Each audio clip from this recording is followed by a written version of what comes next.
کہا کہ فلاح پانا تمہاری ضرورت ہے، اور فلاح کیسے ہوگی؟ تزکیے سے حاصل ہوگی۔ اور تزکیہ کیا ہے؟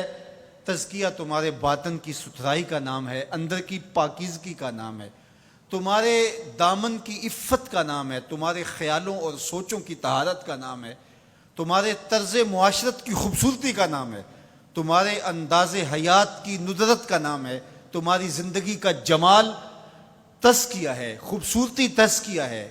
اللہ کی حرام کردہ چیزوں سے بچنا، اس کی ممنوعات سے محفوظ رہنا، حتیٰ کہ مکروہات سے بھی، اور یہاں تک کہ ایسی سوچ سے بھی، ایسے خیال سے بھی، ایسے وسوسے سے بھی اپنے آپ کو بچانا، اس کو تزکیہ کہا جاتا ہے۔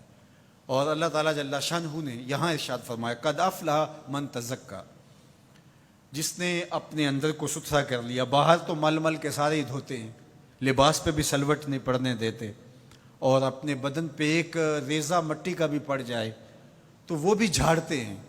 کہا یہ بھی اچھی بات ہے، اسلام ستھرائی کا دین ہے، صفائی کا دین ہے، لیکن اس سے کہیں زیادہ اہمیت ہمارے باطن کی صفائی کی ہے، ہمارے اندر کے ستھرا ہونے کی ہے۔ تزکیہ مقصود ہے۔ اب یہ تزکیہ کس طرح ہم حاصل کریں؟ ایک تو اسی آیت کریمہ میں ارشاد فرمایا فذکر اسم ربہ، اپنے رب کا نام ذکر کیا، نام پکارا، یعنی ذکر الہی یہ حصول تزکیہ کا سبب ہوا۔ فصلی، اور دوسری بات ارشاد فرمائی نماز۔ تو یہ تزکیے کا نتیجہ بھی ہے کہ جب اندر تزکیے کے نور سے مالا مال ہوگا تو پھر پیشانی سجدے میں ضرور جھکے گی۔ اللہ کی بندگی یہ بندے کا مزاج ہوگا۔ اور دوسرا یہ ہے کہ اگر یہ تم حاصل کرنا چاہو تو پھر تمہیں اس عمل سے بھی گزرنا پڑے گا، اور اللہ کا ذکر تمہارے اندر کے زنگ اتارے گا۔ تو جب دل کا زنگ اترا تو دل مزکا ہو گیا، دل کو تزکیے کی دولت نصیب ہو گئی۔ اور دوسرے مقام پہ اللہ کے محبوب علیہ الصلوۃ والسلام نے دل کے زنگ اتارنے کا جو ایک نسخہ ارشاد فرمایا وہ یہ ہے کہ دل کا زنگ قرآن مجید کی تلاوت سے اترتا ہے۔ اب ذرا دیکھیے قرآن مجید میں بھی اس پر بڑی خوبصورتی کے ساتھ ارشاد فرمایا گیا۔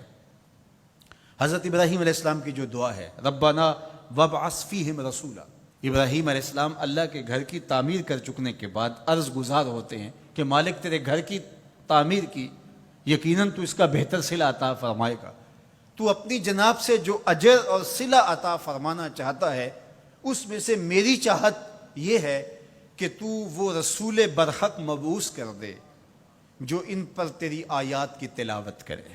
اور اس دعا کا ذکر اللہ تعالیٰ نے قرآن مجید میں کیا، اور جس مقام پہ دعا کی اس مقام کو بھی محفوظ رکھا۔ واتخذوا من مقام ابراہیم مصلی، کہا اس کو جائے نماز بنا لو۔ آپ نے حج یا عمرے کی سعادت پائی ہو تو وہاں مطاف سے تو ہر رکاوٹ اٹھائی جاتی ہے کہ طواف کرنے والوں کو کوئی دقت نہ ہو، اور یہاں یہ پتھر نصب کیا ہوا ہے، یا اللہ تیرے گھر کے سامنے یہ پتھر تو نے تو پتھروں سے دور ہٹایا تھا، لیکن اس پتھر کے نیڑے آ کے سجدہ کرنے کا کہا گیا۔ واتخذوا من مقام ابراہیم مصلی، طواف کر لیا، عمرہ کر لیا، حج کی سعادت پائی، طواف زیارت کر لیا، لیکن کہا کہ تمہارا طواف نہیں مانوں گا جب تک 2 رکعت یہاں نہیں پڑھو گے جہاں میرے یار کے قدم لگے۔ یا اللہ تیرے گھر کا طواف ہو گیا، کوئی کسر رہ تو نہیں گئی تھی؟ کہا محبت کی بولی جانتے ہو تو یار کا ڈیرا اچھا لگتا ہے، اتنی دیر تک تمہارا طواف ہی قبول نہیں جب تک یہاں ماتھا نہیں رگڑو گے جہاں میرے یار کے، میرے خلیل کے قدم لگے۔ اب وہاں پیشانی رگڑائی جا رہی ہے اور وہاں ماتھا رگڑا جا رہا ہے۔ کہا یہ مقام ابراہیم ہے، یہ عزت کا مقام ہے، اس پتھر کے نیڑے لایا جا رہا ہے۔ وہ بھی پتھر ہے، کالے رنگ کا پتھر ہے، لیکن اس کو چومنے کی تلقین کی، ادب سے چوما جا رہا ہے، عقیدت سے چھوا جا رہا ہے، پیار سے دیکھا جا رہا ہے۔ میں نے بوڑھے اشخاص کو بھی دیکھا کہ ہتھیلیوں پہ جان رکھ کے پتھر کو چومنے کے لیے بے چین ہے۔ اکلوتے بیٹے کو چومنے کے لیے ماں کی وہ تڑپ نہیں ہوتی جو اس پتھر کو چومنے کے لیے کلیجے کے اندر بے تابی اور ایک بے چینی اور اضطراب ہوتا ہے۔ مجھے ایک بوسہ میسر آ جائے۔ یہ تڑپ کیوں؟ یہ راز حضرت عمر نے کھولا۔ حجر اسود کو چوم رہے تھے اور چومنے سے پہلے بولے اے حجر اسود تجھے کبھی نہ چومتا اگر میرے حضور نے نہ چوما ہوتا۔ ہم نے قطرہ دیکھا نہ کبھی دریا پہ غور کیا، بس جہاں تیری جھلک نظر آئی وہیں ڈوب گئے۔ تو یہ عقیدتوں کے رنگ ہیں، یہ محبتوں کے روپ ہیں، یہ الفتوں کا ایک عجیب جہان ہے جو ہم نے یہاں آباد دیکھا۔